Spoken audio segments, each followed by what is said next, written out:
Overseas, the Marcos administration has been pushing for renewable energy projects as it aims to increase the share of RE in the country's power mix to 35% by 2030. Among the companies making headway for the country's shift to green energy is ACEN Corporation, with several RE projects in the pipeline here and abroad. Joining us tonight to discuss ACEN's renewable energy expansion is Eric Francia, President and CEO of ACEN. Welcome to the show, Eric. Hi. Thank you very much for coming over. Ron and Salve. Hi, good to be First of all, congratulations for your 37 billion power project that's been in the green lanes, Yes, endorsed that's right. by BOI. We had Yusek Perry here a couple of days ago, and who's talking about all of these Yes. projects that's been being fast-tracked, really. Yes. So, talk to us about the energy transmission mechanism. It feels like something that most countries, I don't know if they're already doing it, but it feels like something that we desperately need. Yes, absolutely, Salve. It's Energy Transition Mechanism, or ETM. The layman version of that is really it's a financial structure or source of funding that will enable the early retirement of coal plants. Right. Because the world cannot wait, according to International Energy Agency, or IEA, to limit the global warming to 1.5 degree target. We need to reduce coal emissions by 55% between 2022 and 2030 levels. So it's a very tall order. So we're not just cleaning up the power supply, we're also reducing the coal and other thermal sources Yes. early. Earlier. Early, we have yes. to do it earlier. Yeah, because a typical operating life of a coal plant is 40 to 50 years old, right? A lot of the issue, especially with Asia or Southeast Asia, is that the average age of our coal plants in our part of the world is less than 15 years old. It's relatively Oh, young. wow. A lot of these coal plants were built in the 2010s, if you recall, in the last 10, 12 years. Whereas in more advanced in OECD markets like US and Australia, the average age of coal plants are already 40, 50 years old. So it's less of an issue. There's a natural retirement timeline. But the challenge for us is we need to do something special to incentivize asset owners to, retire the coal plant early. It cannot be business as usual. You need to have incentives or mechanisms that will incentivize them to They're retire. letting go of a lot of Cash flows. cash flow, yeah. And not only that, the second important thing is that we need to do it in a responsible manner, so we need to replace it with clean and reliable energy. It's not enough to say that we will retire the coal plants and let's move on with life. No, you have to, where will we get our power? And again, especially in Philippines, Indonesia, Vietnam, our economies are growing strongly. So you have to support that. So that's the challenge. And I think there's a lot of innovative structures or mechanisms. As you said, there's a global effort spearheaded by ADB, for example. It's actually, ETM is a concept that they're pushing, at least in this part of the world, starting with Indonesia.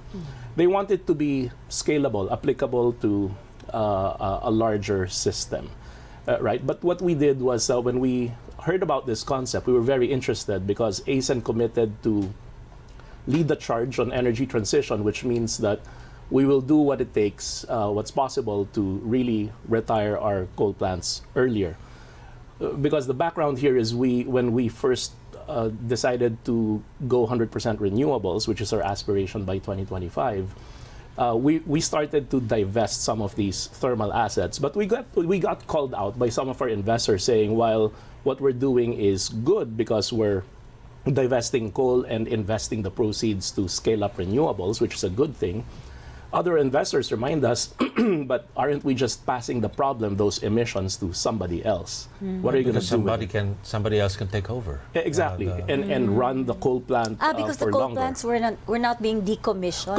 Correct. In a plain vanilla divestment. That's why, fortunately, about 2 or 3 years ago, ADB, the Asian Development Bank, promoted this concept called Energy Transition Mechanism.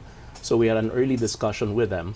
But it was obvious at that time that their focus would be on larger markets like Indonesia. Indonesia has more than 40 gigawatts or more than 3 times. We only have 13 gigawatts of coal plants in the Philippines. Indonesia has 3 times that. So obviously, if you're an ADB, you want to prioritize the larger markets first. And so what we did was, we loved the concept, and we got buy-in or strong support from some of the investors here in the Philippines. We got the support of debt providers like Bank of the Philippine Islands and RCBC, who, by the way, are the first 2 banks to limit or to restrict Lending. lending to coal. Yeah, but they grasped the value of the ETM, and they went back to their respective boards to support our initiative for the first ever ETM globally. Same thing with the equity investors. So we got the insurance companies like GSIS and Insular Life to support on the equity side. So we were able to do a full divestment of the coal plant, but with that divestment, so we got the proceeds. It was around the 17.5 billion peso deal. So we were able to pay off the original lenders, and we were able to return capital to ACEN, which then we will use, or we are using, to scale up our renewables. But we also allowed ourselves, we committed to an early retirement of the Elceltec coal plant. That's a 246 megawatt coal plant in Batangas. Again, the plant started operations in 2015. So in principle, you would expect 40 to 50 years before it retires. So that would be 2055 or 2065. That's beyond the target. Exactly. Yeah. And we cannot wait, right? So to be an ETM, we said, okay, we will only limit the life of the coal plant after 25 years of operations, which is 2040. So that's the commitment, and that's how we got the support of the debt and equity investors, and that became the first market-based energy transition. So is it just going to be just looking for a renewable energy source to replace the 13 gigawatts that the coal-fired power plants are giving us? Over time, we should. It's easier said than done. Of course. Right? Of course. And when we say we have to replace these 13 gigawatts over time, system-wide in the Philippines with renewables, it has to be reliable. Now, the issue with solar and wind, we are very big proponents of solar and wind. But one thing we have to consider is that solar is intermittent. And the sun doesn't shine in the evening. Yeah. Right? So we need light for our show, as you can see. Yes, and it's you need storage for those. Exactly, and it is an inefficient use of the grid, because solar output is only typically less than 20% of its potential of your equipment, right? So if we have a 100 megawatt solar plant, it doesn't generate 100 megawatts 24 hours a day. It will only generate 100 megawatts on average around 16% of the time. But batteries and storage, they're so expensive. It's still expensive. That's why we need time. So whether we like it or not, thermal, whether it's coal or gas, is here to stay for the next couple of decades. It will have to bridge us and transition us. We wish we could switch them overnight, but we cannot, right? This has to be done in an orderly transition. Now, go ahead, sir. So that's the ETM. And that's a good template. And as you asked earlier, there is an initiative. So last 2022, at COP27, there was an announcement that the ADB, along with others, they're pushing this JETP, the Just Energy Transition Program, which will provide funding. I think there was like 20 billion committed to Indonesia. They're now at a very advanced stage of the first coal retirement or ETM deal there. So they just announced a month ago at COP28 in Dubai that they're very close, and they expect to close the first ETM, ADB-sponsored ETM deal within this year. And we're hoping that happens, because that model is scalable. Ours is just a proof of concept. It's small, but every deal is unique. You cannot apply all our learnings to everyone, but we're very aggressive in terms of sharing our learnings, because there's a lot to be learned from our experience. You have a question, and then I will ask a question. Oh, okay. One of the company's goals is for 20 gigawatts by 2030, if I'm Yes. not mistaken. And among the first steps to that is 5 gigawatts by 2025. But That's you were right. quoted in a report that it's just a stone throws Yes. away, and it's just 2024. How were you able to do that? And does that mean that all your other goals will be moved up earlier as well? No, my team will kill me if I said that. So much of an overachiever. Just as a context, when we announced our 5 gigawatt aspiration, 5 gigawatts of renewables, that was in 2018. Yeah. When we were at 5 gigawatts is 5,000 megawatts. Yes. No? We were in 2018. We were just at 250 megawatts of renewables. So my team, my senior leadership team, thought I was crazy when I proposed to them that we should have an ambitious plan. And I just plucked out of thin air a number that 5 gigawatts by 25. There's a nice ring to it, right? 5 by 25. Yeah, 5 gig by 25 So CEOs. I want something that's catchy and aspirational but attainable. So they all drank the Kool-Aid together. I told them that the world is headed towards renewables and there's no choice but to scale this up as fast as possible. And of course, we're expanding beyond the Philippine shores, right? If we focus on the Philippines, it will take a longer time because, again, we've got constraints here, transmission, among other things, the cost, and so forth. But since we're expanding around the region, including Vietnam, Australia, which are two other large renewable markets, it's possible, right?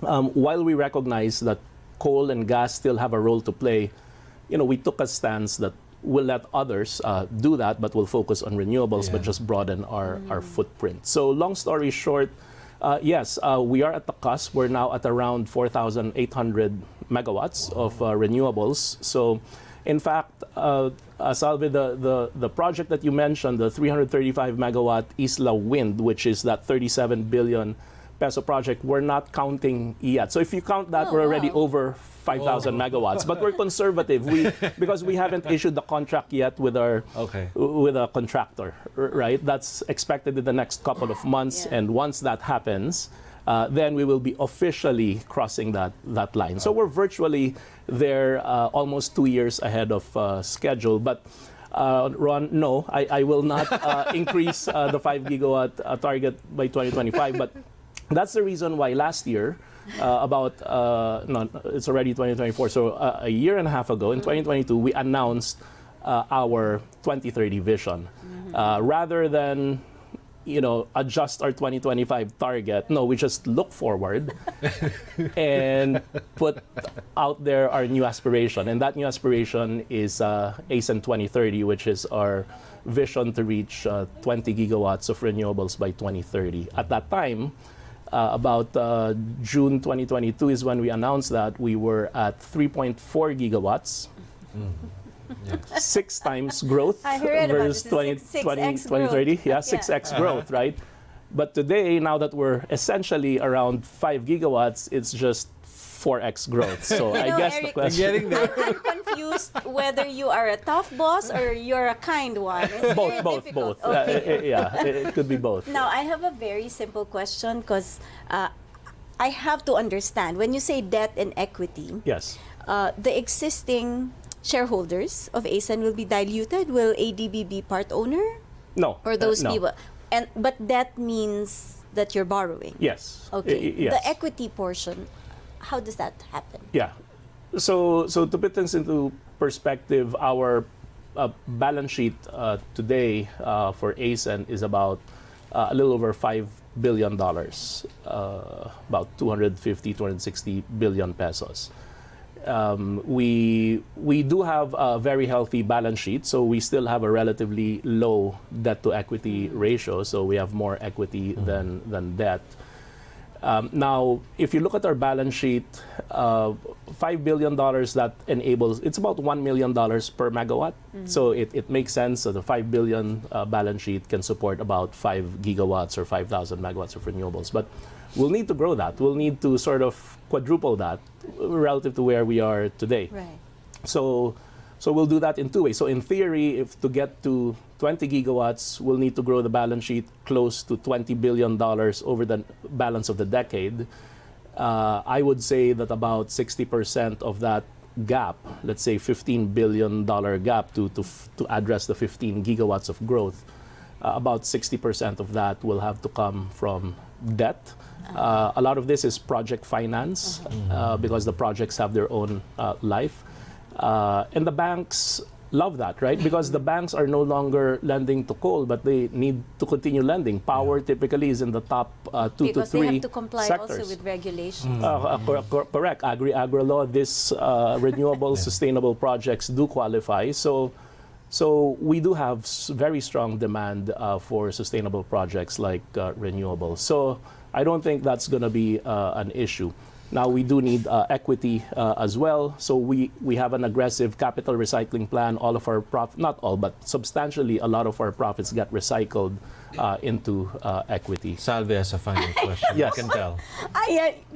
I'm rushing. I'm having anxiety attacks because my question is about the transition credits, which is Yes. you're doing this with MAS. Yes. And the Rockefeller Foundation, and it's the first in the world. Yes. But we don't have time. Oh, no. Very quickly, can Very you quickly. like, explain that? Yeah, in so one this is minute? the after the ETM, we want to push the envelope further.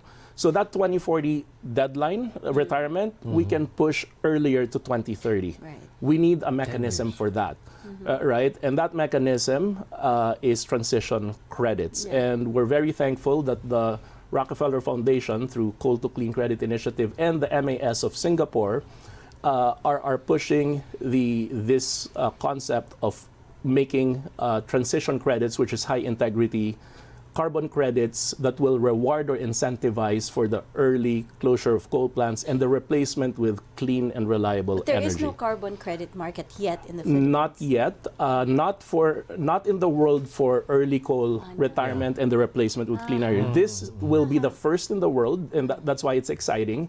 This is going to be a pilot, and if proven successful, this is something that can be replicated.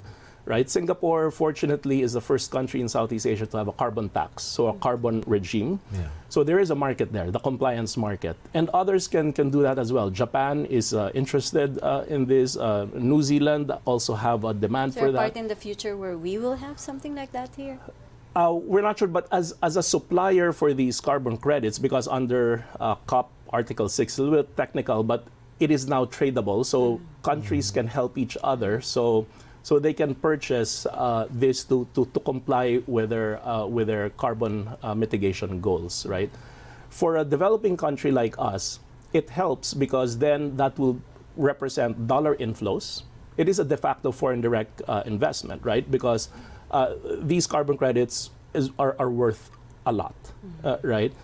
But then it's not just a windfall for us. We use that to compensate for the lost revenues from the coal plant, because as you can imagine, we will now retire after 15 years, right? But we need to make sure that there's just transition, that we take care of communities and the workers. And that takes We need to money. make and we need to make sure that this gets replaced by reliable energy with energy storage that costs a lot in an affordable way. So we need some kind of subsidy, and that subsidy will come from these transition credits. So it's very exciting, but we're working on it, and hopefully by COP29 we should come up with the goods and have a specific milestone reached. So Thank you, Eric. We'll have to Yes. leave it there. Hope Yes. for more conversations like this in the Thank you. future. Thank you for being here. Eric, it's a pleasure.